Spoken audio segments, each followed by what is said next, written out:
kita memulai mata pelajaran kita pada hari ini, ada baiknya kita berdoa dulu. Akhir silakan pimpin doa. Sebelum kita memulai pelajaran kita, marilah kita berdoa. Berdoa dimulai.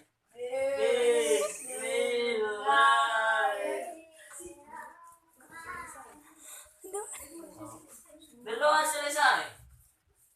Baiklah, Ibu absen dulu ya kehadirannya.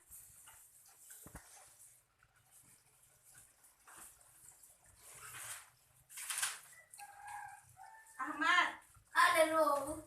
Lukman, Ada dong. Akhir, Hadir Bu. Irfan, Hadir Bu. Indah. Hadir, Bu. Baiklah, judul materi kita pada hari ini tentang permintaan dan penawaran. Siapa yang tahu apa pengertian permintaan? Saya, Bu. Silakan. Yaitu jumlah barang yang diminta oleh konsumen kepada produsen. Benar sekali. Kasih aplaus untuk kawan kita. Ada lagi? Enggak, Bu. Baiklah, saya akan menjelaskan pengertian tentang permintaan. Permintaan adalah sejumlah produk, baik itu barang ataupun jasa, yang diinginkan oleh konsumen kepada produsen dalam berbagai tingkat harga dalam jangka waktu tertentu. Kemudian permintaan, ada beberapa macam permintaan. Yang pertama ada namanya permintaan absolut.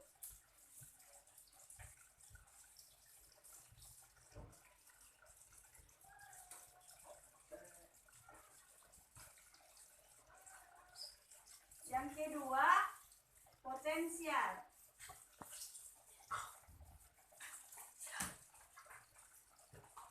Dan yang ketiga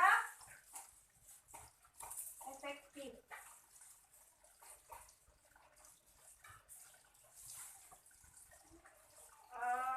Bisa sambil dicatat ya. Permintaan absolut yaitu permintaan yang tidak didukung oleh daya beli, tetapi ini lebih ke angan-angan. Misalnya kita menginginkan handphone, tetapi kita tidak memiliki uang sebagai daya untuk membeli handphone tersebut. Maka itulah contoh sebagai permintaan absolut. Kemudian yang kedua, permintaan potensial ialah permintaan dia sudah memiliki uang, tetapi barang yang diinginkannya belum terlaksana, tinggal menunggu hari saja. Misalnya naik haji, kan naik haji kita sudah memiliki uang, tetapi hanya saja waktunya belum saat ini dilaksanakan. Kemudian yang ketiga ada namanya permintaan efektif, yaitu dia sudah punya uang, sudah punya daya beli, dan keinginannya sudah terlaksana. Ini banyak sekali. Misalnya kita kan mau membeli baju, uangnya sudah ada, kemudian kita tinggal pergi ke pasar untuk membelinya, dan barang tersebut sudah ada di tangan kita. Kemudian ada namanya hukum permintaan. Hukum permintaan adalah apabila harga naik, maka permintaan akan turun. Sebaliknya, apabila harga turun, maka permintaan akan naik. Kemudian ada faktor-faktor permintaan. Yang pertama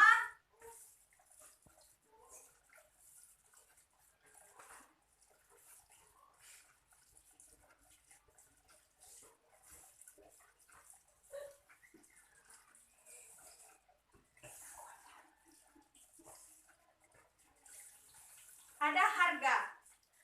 Harga sama halnya seperti hukum permintaan tadi. Apabila harga yang ditawarkan meningkat, maka permintaan akan turun. Dan sebaliknya, apabila harga turun, maka permintaan akan naik.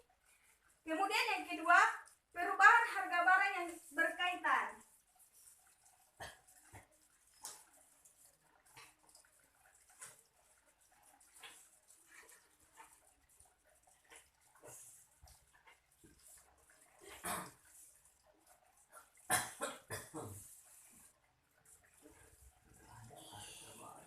Ini ialah jika dimisalkan ini contohnya adalah kompor gas.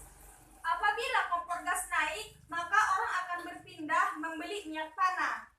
Sehingga dari kenaikan harga kompor gas tadi, orang akan sedikit membeli gas dan lebih banyak membeli minyak tanah karena harganya lebih murah. Dan yang ketiga adalah pendapatan masyarakat. Jelas, apabila pendapatan masyarakat meningkat, mungkin orang akan lebih banyak berbelanja ke pasar untuk membeli barang-barang. Kemudian yang keempat, ada selera konsumen. Selera setiap konsumen berbeda-beda. Maka dari itu, perusahaan dalam hal menciptakan barang tidak harus satu, harus banyak, berbeda-beda macamnya karena selera konsumen berbeda-beda. Kemudian ada mode atau tren. Ini adalah perkembangan zaman dan teknologi sehingga akan muncul alat-alat teknologi yang lebih canggih dan orang akan lebih meminati kecanggihan tersebut karena untuk mengikuti perkembangan zaman. Kemudian ada namanya sekarang kita masuk ke penawaran. Penawaran ialah, silakan dicatat,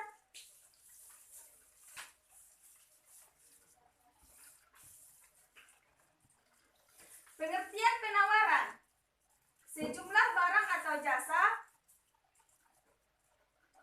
yang ditawarkan oleh penjual atau produsen pada berbagai tingkat harga.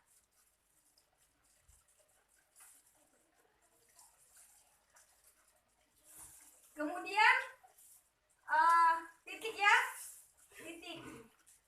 Ada macam-macam penawaran. Yang pertama,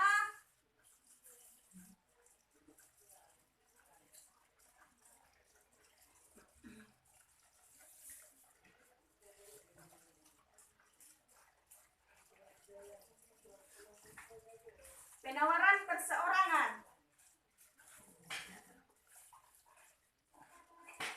Yang kedua, penawaran kolektif atau bersama.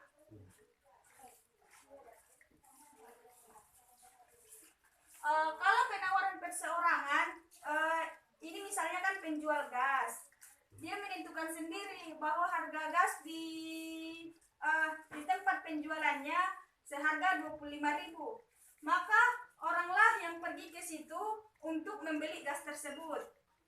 Kemudian kalau harga penawaran kolektif bersama, ini adalah harga barang yang sudah ditetapkan oleh para produsen. Ini misalnya penjual cabai. Kalau kita pergi ke pasar, penjual cabai itu banyak, dan harga yang ditetapkan di sana mungkin ada yang sama, mungkin ada yang berbeda. Perbedaannya pun tidak seberapa jauh. Kemudian ada faktor-faktor penawaran. Silakan dicatat faktor-faktor penawaran. Yang pertama, harga.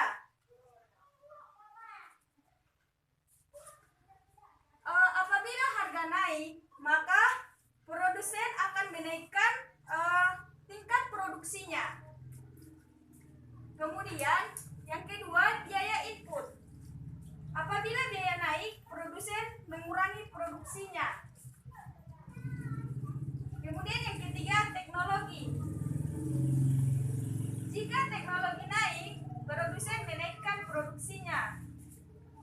Yang keempat, ada keuntungan. Jika keuntungan naik, produsen menaikkan produksinya. Yang kelima, ada persaingan. Jika tingkat persaingan tinggi, penawaran akan naik. Kemudian yang terakhir, ada hukum penawaran. Hukum penawaran menyatakan adanya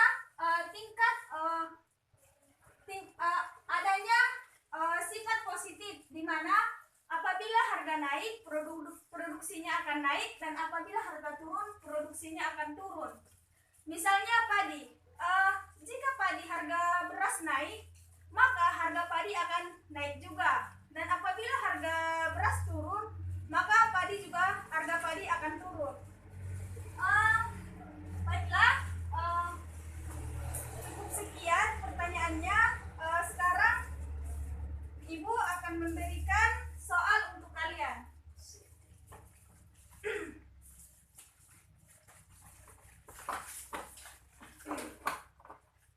Soalnya silakan ditulis. Coba sebutkan contoh permintaan potensial. Siapa yang siap diantar ke depan 2 orang? Siapa tercepat 2 orang? Dikasih nilai terbaik.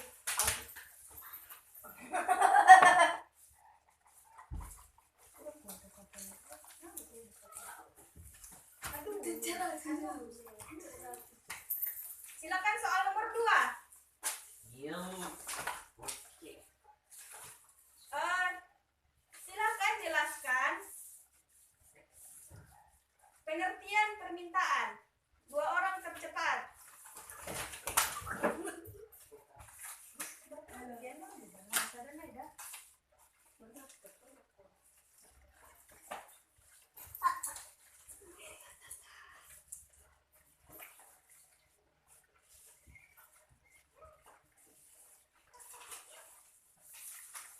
Nomor 3.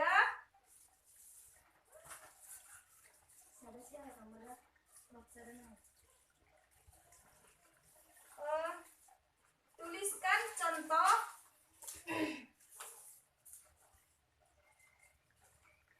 permintaan absolut terlambat.